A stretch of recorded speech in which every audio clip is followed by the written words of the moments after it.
Telugu PMC ప్రేక్షకులకు స్వాగతం. Hi friends, మీరు గనక ఇప్పుడే మా ఛానల్కు వచ్చినట్లయితే మా ఛానల్ని సబ్స్క్రైబ్ చేసుకోండి.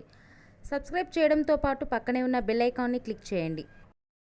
జీ తెలుగులో ప్రసారమవుతున్న సీరియల్ చిరంజీవి లక్ష్మీ సౌభాగ్యవతి. చక్కని కుటుంబ కథ నేపథ్యంతో ఈ సీరియల్ సాగిపోతుంది. ఈ సీరియల్లో హీరోగా మిత్రానందన్గా రఘు నటిస్తుండగా, హీరోయిన్గా భాగ్యలక్ష్మిగా మహి గౌతమి నటిస్తుంది.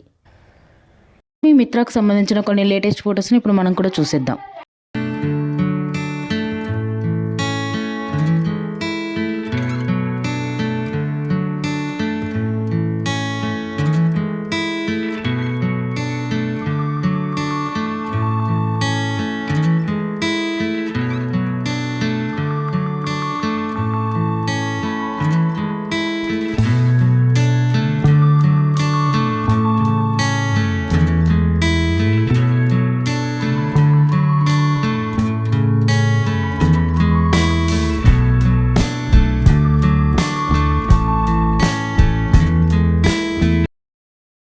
ఈ వీడియో మీకు నచ్చినట్లయితే లైక్ చేసి మరిన్ని టాలీవుడ్ లేటెస్ట్ అప్డేట్స్ మిస్ అవ్వకుండా చూడాలంటే తెలుగు పిఎంసి ఛానల్ను సబ్స్క్రైబ్ చేసుకొని పక్కనే ఉన్న బెల్ ఐకాన్ని క్లిక్ చేయండి.